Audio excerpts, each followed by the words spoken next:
All right, welcome back. Earlier on, I did say I'll be speaking with Cheta Nwanze, who is the lead partner at SBM Intelligence. Hello, Cheta. How are you doing today? I'm fine, and you? Can you hear me now? Yes, I can hear you now. Yes, I'm fine. Cheta, you know what you're going to do for me? You're going to adjust your camera a bit because we can't see you well. Okay. It's better now. I'm Okay. using phone Yeah. now because of Yes. infrastructural traffic. Yes, I understand that. I just need you to give me a good shot of yourself from your head, perhaps to a bit of your shoulders, if you can. Does this work? Okay, Cheta, can I see you now? Okay, okay, but a bit of your head is out. Okay, but Cheta, if you can hear me, let's start let's start the interview this way, which is Nigeria has a population of 206 million people right now. I spoke with the acting chairman of the National Population Commission just last week. I did ask him how many we are. He did tell me that this year Nigerians we are 206 million people. We have a land mass of about 923,768 square kilometer. With this number of people, with this land mass, and we have poor infrastructure, like I said earlier at the beginning, epileptic power supply, housing deficit, poor ports infrastructure, we can go on and on. Give me a sense of how much of this infrastructure deficit that we have in Nigeria and how it is affecting us immensely, even as the biggest economy on the African continent. Okay, first things first, I think it's important to point out that the fact that we are the largest economy does not necessarily mean that we are the best economy or that we are the most advanced economy. Most advanced economy on the African continent, South Africa, that's not under dispute by anybody. National economy is somewhere between Ghana, Rwanda, Kenya. So size does not really mean much. The size of our economy is a function of our population more than anything else.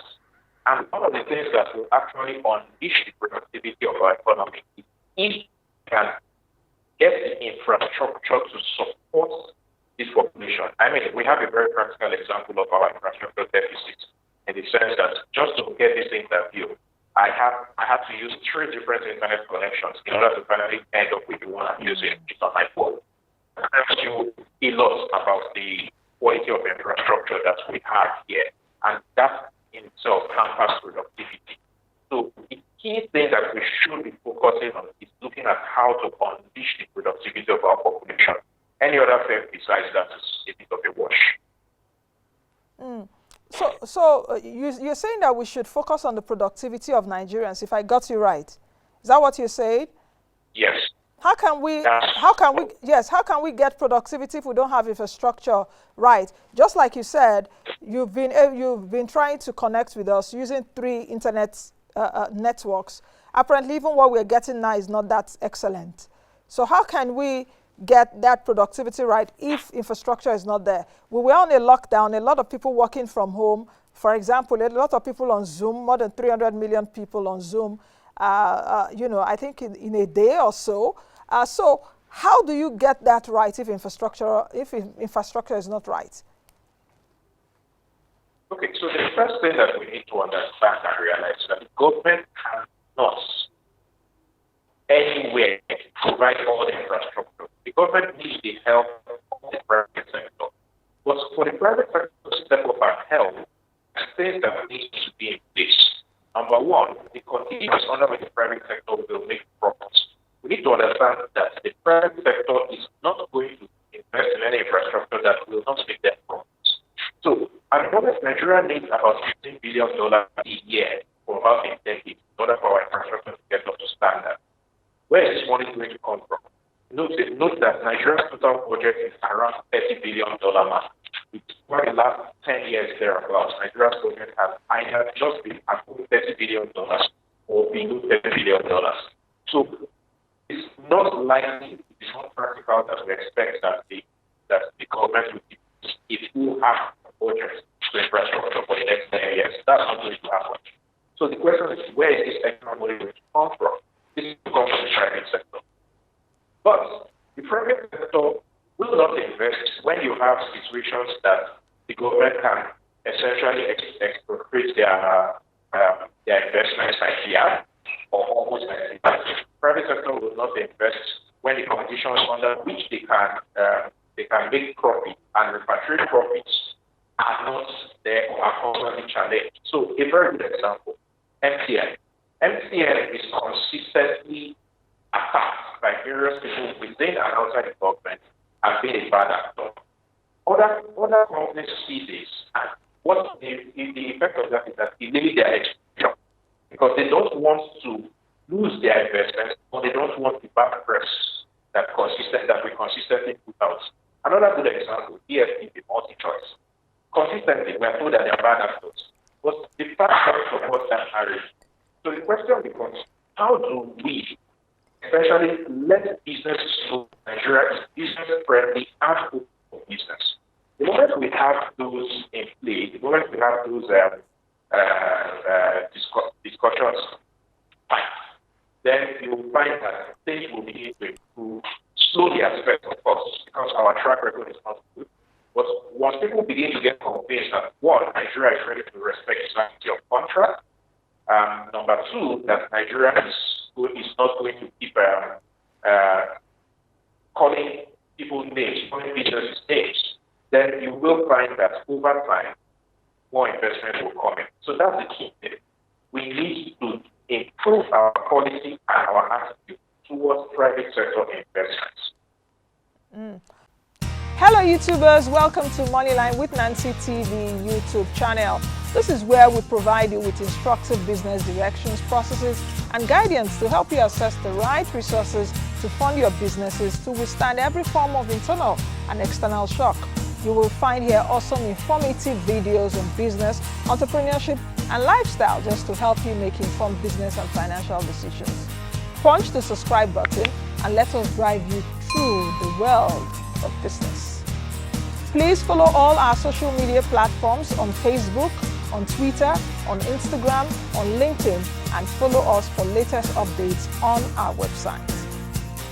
Okay, this internet is really not so good because your audio quality is not as smooth as we want it. So I'm struggling to hear what you're saying.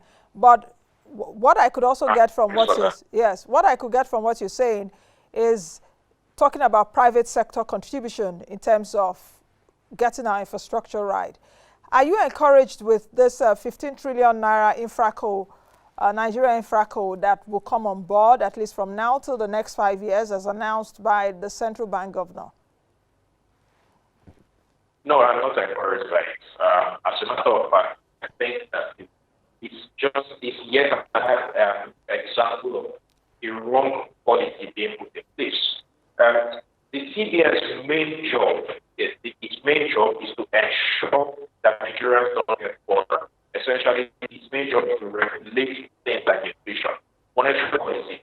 The CBN does not exist to get directly or as a player in the infrastructure space. What the CBN should be doing is to create the policy. Inflation. Right now, inflation is what 12% food inflation. Like most Nigerians spend most of their income on food. Food inflation is 15% plus. That is what the CBN should be on. CBN's focus should be on ensuring that the Nigerian does not get poorer, rather than directly getting involved in what the business community should be doing.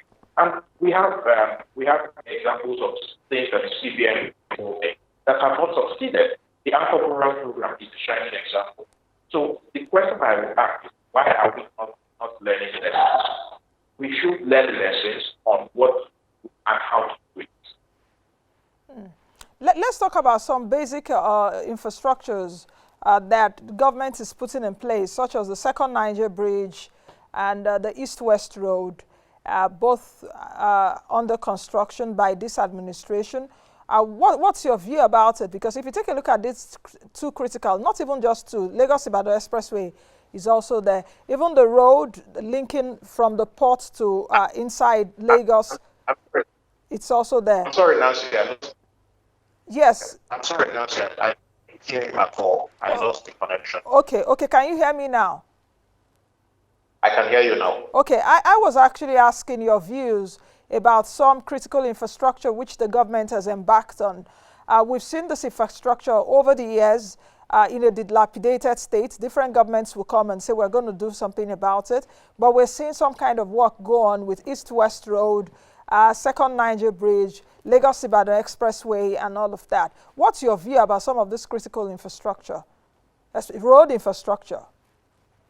Yeah, my view aligns with the view of the Minister of Works, Babatunde Fashola, which is that we should concession all of it. Everything should be concessioned and to the private sector, and then told so that those projects can pay for themselves. One mistake that we consistently make, and we've consistently made since the 1970s, is that we tend to cite projects for political reasons rather than for economic reasons. There's no reason, for example, why we should not have an east-west rail by now. The rail lines were built in the 1920s, and they were built from north to east, not to west, and then to the ports. Essentially, they were built to get infrastructure, to get raw materials from the hinterlands to the ports, and therefore onward export. We have maintained that. We need to change the paradigm. We need to get Nigeria's regions trading with one another. As a matter of fact, it's probably one of the key things that has a bearing on security in the country. The fact that Nigeria's regions are essentially silos that are disconnected from each other means that there's a lot of mistrust between within those regions, and as a result, we see the security issues that the country is having. If, on the other hand, we were able to connect easily with one another and trade with one another, you would find that the paradigm would be very, very different. So, Fashola's plan to concession some major highways is something that I completely agree with, and I hope that it can even go further by amending the exclusive legislative list. There should be no reason why big Nigerian businessmen should not be allowed to have to build rail that connects, say, for example, Dangote should be able to build a rail that connects his cement plants in Kogi State to Delta states so that he can export, or to Ondo State, whichever is easier for him. And in the process, once you are building all of this, you find that over time, capital will follow and more supporting infrastructure will be built. And because there's an economic incentive to will be maintained. One of the key issues we have is with all these white elephants that we've had over the last few decades is there's no economic incentive to keep maintaining them. Okay, let's take a beat with infrastructure investment. You said you are encouraged with what Babatunde Raji Fashola is trying to do with the roads. How much of private sector investment should we expect, especially for infrastructure, not just road, but even other infrastructure? We're talking about transport, we're talking about even housing. For example, if you take a look at even our infrastructure contribution to GDP, still quite low, around 20 to 25%. So the denominator in all of this would also be, where will the money come from, especially as businesses are even struggling? You mentioned Dangote, he's building a refinery, he has other things also to do. He's doing also the road around the ports, you know, for tax credit and all of that. So where will the monies come from? Now, asking the question that you asked is exactly what I talked about earlier. Where will the money come from? Remember, Nigeria's infrastructure need, not to bridge our infrastructure gap, is $15 billion a year for about 10 years. The government clearly does not have that money. We have a situation where government revenue to debt ratio was 99.2% in the first quarter. I think that it will go lower in the second quarter when those results come out. But whichever way it is, it points to one thing. To use Pidgin English parlance, money no day. So the money exists or can be created when economic activity is spurred, which is again private sector involvement. But the private sector will not invest if, as an example, we concessioned the Lagos-Ibadan route by Courtney in 2003. And since then, various governments have tried to get that route out of the hands of Courtney. We have had many law cases, lawsuits, court judgments. It's been a mess. A very solid example of infrastructure concession that has succeeded. Again, the same by Courtney, which is the MMA2 airport. MMA2 airport is undoubtedly the best run airport in the country. But we have had incidents where the Federal Aviation Authority have been trying to get the MMA2 airport away from Bicot. So other businesses look at things like this and they ask themselves, you have a contract with Bicot. Why don't you respect that contract? Why do you keep trying to breach the contract? And then when they see those things, they decide not to invest. Or they decide that even if we're investing, we will limit our exposure. So that is what's one of the key things that we need to sort out. Respect for contract. Once we have respect for contract in place, you'll find that other businesses will invest, and businesses know how to raise money. It's one of the things that we do. The ability to raise money is much better than government, and because they have everything to fight for, they will honor their, or they are more likely to honor their own parts of the bargain. Unlike a government, or let me rephrase, unlike the Nigerian government. Unlike a Nigerian government, then let's dwell a bit with the government side. Because if we're talking about infrastructure in the country, the government has been, front and center in the provision of infrastructure across board for the country, both federal and states. Cheta, can you hear me? I can hear you. Okay. I said, and we can see results of yes. the government being front and center. We can see the results are very poor. But let's stick with government a bit. With COVID-19 pandemic worsening the economic situation, for example, I think, is it the second Niger bridge or so, it's been anticipated to go up over 300 billion naira. The National Economic Council, was it last year or so, in one of their meetings, did say that they want to borrow 2 trillion naira from the pension fund of over 10 trillion naira to fund infrastructure. How do you feel about that? The same National Economic Council did show displeasure in the power sector, which is also an infrastructure, that about 1.7 trillion naira has been spent in the power sector and nothing to show for it. So I'm looking at the federal government side right now in terms of funding infrastructure, even though you've talked about the private sector investments in infrastructure. So let's start from the back, which is power. We keep talking about power as if it's magic. What we haven't accepted is that the privatization process in power was incomplete. So we had one problem of monopoly with the old EPA and PHCN, and then we did the privatization.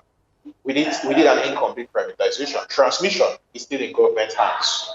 So you have a situation where we created what we call discos, which essentially are monopolies within their own areas of operation. And then we created GENCOs, which are privately run. Transmission is still government run. The GENCOs generate or are capable of generating up to 12 gigawatts of power. But the transmission network at any given point in time cannot transmit more than 5 gigawatts. So the discos have at best 5 gigawatts to share. That's a problem. That is a problem. Why is nobody really talking about that? So you have this Siemens deal, which is supposed to give Siemens the transmission network to run and operate, but it still remains government property. That hasn't changed. So if the government, as we know, government has a lot of overhead, government is still borrowing large sums of money, and the government, all the ratings agencies are pushing down the government's ratings. It's one of the reasons why they're talking of going for the pension funds. Now, my own fear with regards to pension funds is not just about infrastructure, but it's about the fact that it has taken a long time, almost 2 decades, for us to build trust in the Pension Reform Act. If the government is to go in and essentially cut the pension funds in order to build infrastructure, and then we still go and build politically motivated infrastructure that cannot pay for itself, we will end up destroying the Pension Act, and it will take another 2 decades, possibly, to rebuild trust again. Is that something we want? For me, no. The obvious thing, again and again, is that the government should do its job, which is to create an enabling environment that has sanctity of contract, an environment that eliminates a 58-item exclusive legislative list, so that it is not everything can be done by the federal government, and then create the environment where people can actually do what they need to do. You can see little in Lagos, where I live, and even in Abuja, where you are.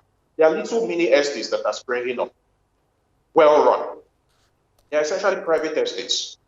They've sorted their power problem. Within the estates, they have decent roads and all of that. That tells you the direction we ought to go. That is a living example there. So why can't we do it on a larger scale? Why don't we want to scale up? Okay, let me take you up on those two things as a follow-up to what you said. The pensions funds that government wants to take about 2 trillion naira, you're saying a total no to it, is that? We shouldn't dip our hand into that? I don't agree with dipping our hand into that, yes. Okay, unless we have, I should put a caveat, because I think one thing I'd like to avoid is being completely rigid. Unless we have a situation where whatever infrastructure projects they are using those funds for are projects that can pay for themselves. We don't want to take from the pensions and then invest in an Ajaokuta, which is the poster boy for failure in the Nigerian infrastructure. Invest in an Ajaokuta that 40 years later we are still pumping money and we haven't retrieved the cover from. No, that should be a no. Whatever project you're investing in should be a project that can pay for itself, which again is why I like Fashola's idea, because it should be things that can pay for themselves. Okay, the other follow-up also will be, because we seem to also be focusing on the federal government and federal infrastructure. What is also the role of the states in all of this, in provision of infrastructure in different states? Because you actually did say earlier, if I heard you clearly, Cheta, please, I will need you to adjust your camera well, because we are just seeing half of your face. If you can hear me, let me continue with a questioning. What do you expect the states to do? Because earlier on, you did also talk about regions trading with themselves. And if regions are allowed to trade with themselves, infrastructure is critical in all of that. So what is the role of state governments in provision of infrastructure? The role of state governments in provision of infrastructure is to be able to provide the kind of infrastructure that their people need in order to live a decent life. But to that extent, some of that, and this is not to excuse state governments from in their own failures, but it's to point out that to that extent, a lot of what they do is hampered by the fact that we have something called an exclusive list. Now, naturally, and of course, there are certain things that should be preserved for the central government. I won't argue with that. But when you're talking of things as little as postage stamps or forensics, fingerprinting, being on this exclusive list, it tells you where the problem is. So a state on the coast of the country, those states which are the coastline, cannot build a port by itself. It can't. It just cannot. Edo and Kogi states, which have a Agede and are just opposite one another on the River Niger, cannot build a bridge between themselves without permission from Abuja. That's a problem.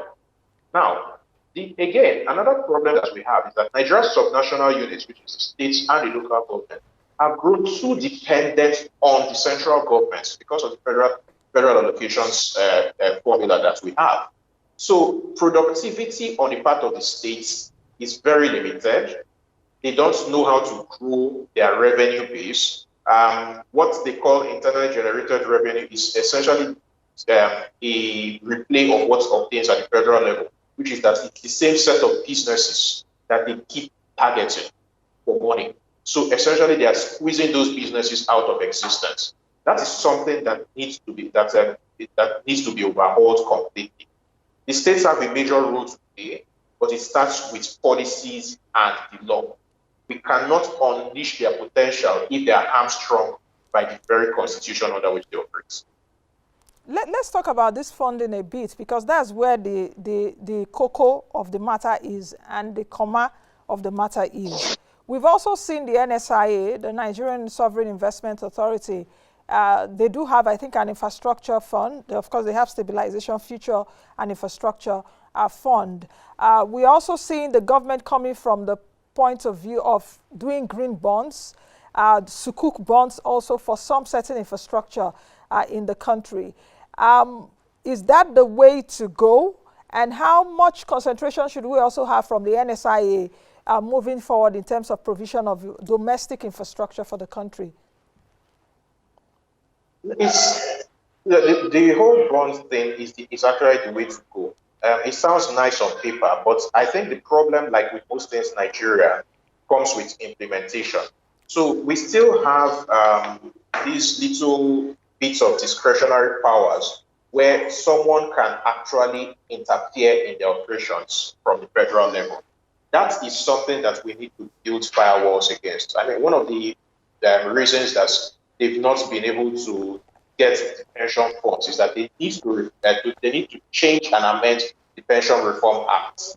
The Pension Reform Act was a beautifully crafted piece of legislation that firewalls these pension funds multiple times. The NSIA, the excess crude accounts, all these little things that the sovereign wealth fund, all these little things that we can actually dip into if necessary, they need to be firewalled better so that they will be able to do what they are meant to do. So the idea is good. The idea of those bodies are good, but the implementation is where we are having issues. Now, with regards what you asked about the sukuk bonds. Bonds are all well and good, but this circles back to the whole CBN involvement matter. One of the problems with taking loans in Nigeria is the inherent instability of the naira. It's the loan giver, the person who is giving you the loan, is not protected from falling values of the currency. And that's something that the CBN needs to work on. The CBN, I would say that the CBN should float the naira. Yes, in the very short term, if there's a full float, if the CBN completely hands off, there will be some wild swings. But at the end of the day, water always finds its level. The naira will find its level. Now, what we have is, because of the unnecessary arbitrage and the multiple exchange rates, it's a big risk for people to give loans. You cannot build infrastructure just like that. It has to be funded by loans or bonds. But the risk in giving those bonds and loans, especially in naira, is very huge. So that is where, for example, the CBN has to get involved, not in setting up an infrastructure changing, which is of dubious value.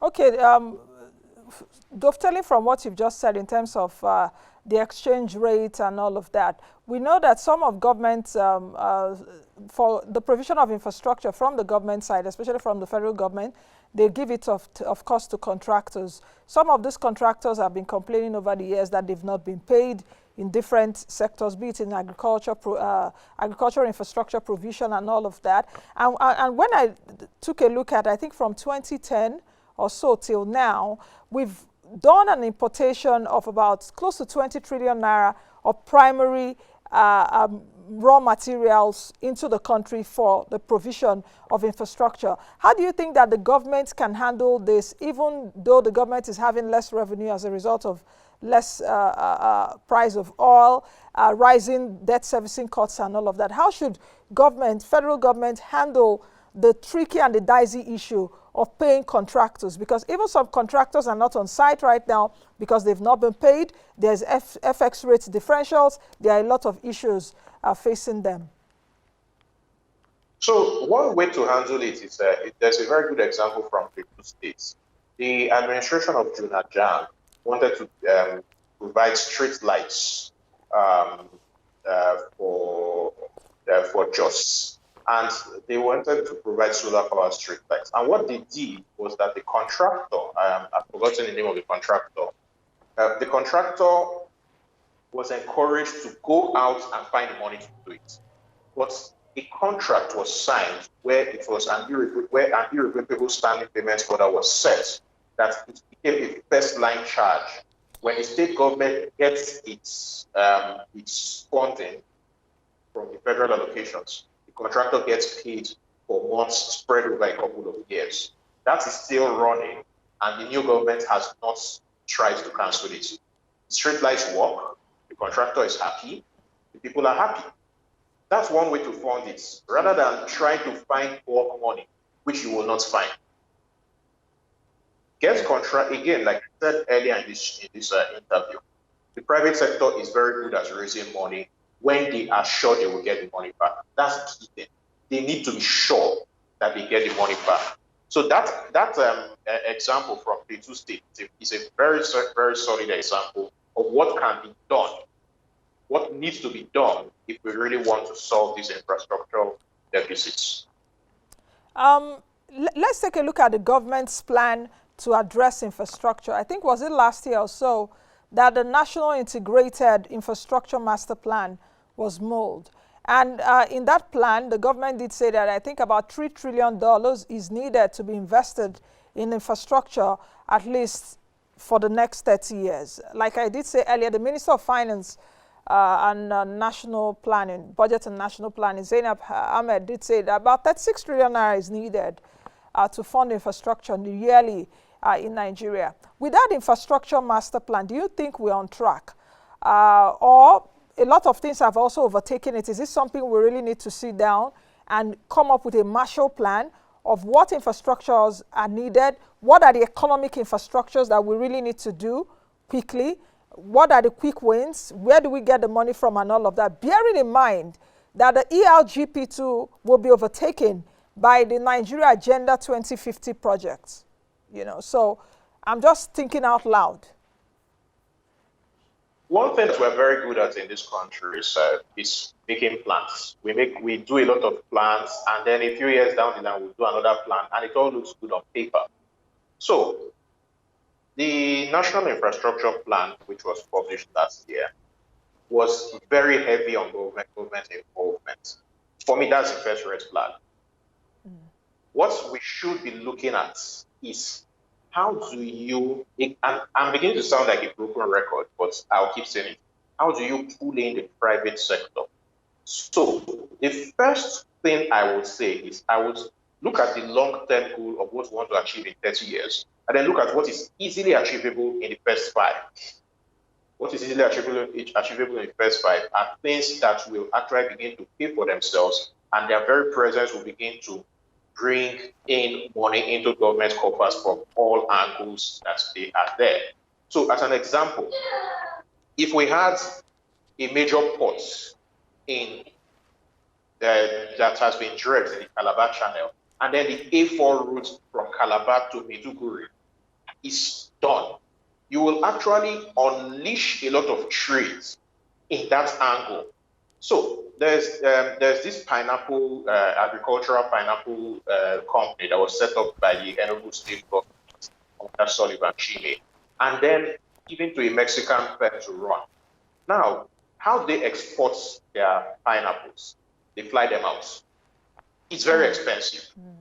Imagine if you had a direct rail from Enugu to either Port Harcourt or Calabar, and the ports were functioning properly. Speed rail, you load a lot more than a plane will carry on one train, and then take it straight to either Enugu or Calabar. Note that Enugu sits on the A3 road between Port Harcourt and Maiduguri. So you have a situation where if the A3 is working very well, it's good because it's in a very bad shape right now. If the A3 is working very well, you have Port Harcourt, Umuahia, Aba, Enugu, Makurdi, Boko, Akwanga, Bauchi, Gombe, Maiduguri, Port Cisco. You have all of these cities sitting on it. They will be able to get involved in exports, in the export business. But as long as we don't have that infrastructure in place, then it becomes more expensive to export stuff, which means that the end product is more expensive for the consumer. That will mean that Nigerian products are not competitive abroad. That means that we cannot get foreign exchange. So you see how all of these things tie into one another. You've been hammering on private sector, private sector. The question also is, do we really have a strong private sector in Nigeria that can carry out those big ticket transactions and those big ticket infrastructure? Because private sector also in Nigeria have a lot of encumbrances. You mentioned, of course, what happened with MMA2 in Lagos, boycotting. We saw the drama some years ago and all of that. Some private sector firms are even still in court with government as I speak. So is the Nigerian private sector strong enough? Or are we just taking a look at the likes of Dangote only? The Nigerian private sector is strong enough. Wale Babalakin at Bicotne is not a Dangote by any stretch of the imagination. Cheta, please, can you just adjust your camera again? Your face, good, better. Yes, better. Yeah, the Nigerian private sector is strong enough. Wale Babalakin at Bicotne is no at Aliko Dangote. Raymond Dukwesi at AIT is no Aliko Dangote. But 30 years ago, if you had said that there would be a private sector TV station that would last for this long, even though you've had your problems, people would have said, no, it's not possible. The key thing is that the private sector has not been unleashed. So, what you have just asked ties into what I said earlier. First, sanctity of contracts. The private sector needs to be certain that the government will sign a contract.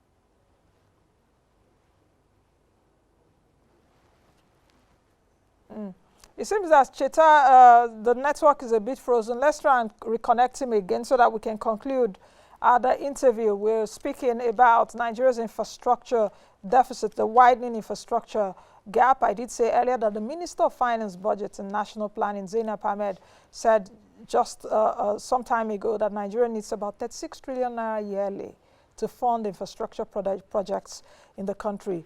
Will the government be able to get that? Cheta has actually been saying earlier that it's not going to be possible. He's of the view that we have a strong private sector that, when unleashed, can deliver those big ticket transactions. But in case you're joining us or you've joined us since 11 till about now, and you want to comment, okay, I can see Cheta now. Cheta, this is one of the things we are talking about, infrastructure, the internet. I think we need to call these guys out. The internet companies right now, I really do not know what is happening. You even spend so much money for less value. It's part of what we're saying. But you have the view that private sector is strong. Is the Nigerian private sector also responsible? Take a look at the ICT infrastructure too. Which is where the government needs to do its proper job. It's a proper job in regulation. So I had a discussion with Babatunde Irukera of Consumer Protection Council precisely about this internet issue. And they are working on holding internet service providers to account, but they need help from the NCC. The NCC is the government regulator that's is in charge of this. So you see, rather than being a player, because the moment the government is a player in business, then the incentive for businesses to behave goes out the window. If, on the other hand, the government is an impartial regulator, then they can actually fine these people when they need to, and these people, knowing that the cost of misbehavior is very high, will actually behave. So that's one of the things that we need to look at. The government should cease trying to be a player and rather focus on being an impartial arbiter. What will get the government to do that? Isn't the structure dysfunctional in the first place? Because you see some parts of government or agencies of government being players across board. Even in the oil and gas industry, So many I can count. I can talk about. What will get the government to be on the right path, to be the regulator? Because we also have regulatory challenges that need to be fixed. In the ease of doing business, we have a lot of hiccups that needs to be fixed. Even though that we are climbing just a bit on the ranking of ease of doing business. Well, first things first, we need to there's a total mindset shift that has to happen. There are too many people in this country who think in terms of governments. So it's one of the things that enables this apparition of political office holders getting into office for the first time and distributing jobs in governments like candy. It's not that the government should be much smaller than it is. The Nigerian government is too large, too bloated, with many people who don't do anything, and as a result of being idle, are always looking for somewhere to justify their existence. That is one of the reasons why we see a lot of government fights with the private sector. So that's on the one hand. On the other hand, one of the things that we need, and we need very desperately, is for all of us to sit down and properly map our country economically. Where are the most productive sectors at this point in time? Where are the most productive sectors of Nigeria in July 2020? And then these are the most productive sectors. We all agree these are the most productive sectors. These are the most productive clusters. How do we link them? So that they will raise productivity. The moment they are linked and productivity starts to rise, then there will now be a knock-on effect on other areas. But in this thing that we've kept trying to do since 1973, where we try to do things uniformly, it can never work. It just can't work. And Albert Einstein said the definition of insanity is doing the same thing over and over again. That's what we've been doing. We have been doing the same thing over and over again since the 1970s. I wasn't even born then. I'm 40 now. So for 4 decades at least, we've been doing the same thing over and over, and we think suddenly the results will be different. No, it will not be. Okay, Cheta, just as we end the interview, very quickly in 10 seconds, do you think that the Nigerians are ready for private sector to take up infrastructure, because it will come at a cost? Very quickly, and which infrastructure should government concentrate on, or should we concentrate on mostly? Road, that's transport, housing and all of that. Which ones? Very quickly in 10 seconds. If I were to ask the government to get involved directly in any infrastructure, in any bit of infrastructure, it will be housing. All the rest, if private sectors. And yes, Nigerians may not know it, but we are actually ready to pay for what. Once we start seeing decent service, we'll actually pay. Okay. Thank you very much, Cheta, for joining us on the show today. Though that the ICT infrastructure is also giving us some hiccups, but we'll try it as much as possible to manage it. Thank you very much, Cheta. I've been speaking with Cheta Nwanze, who is the lead partner at SBM Intelligence. Thank you for watching our video. Please hit the subscribe button below, turn on post notification to follow all our updates.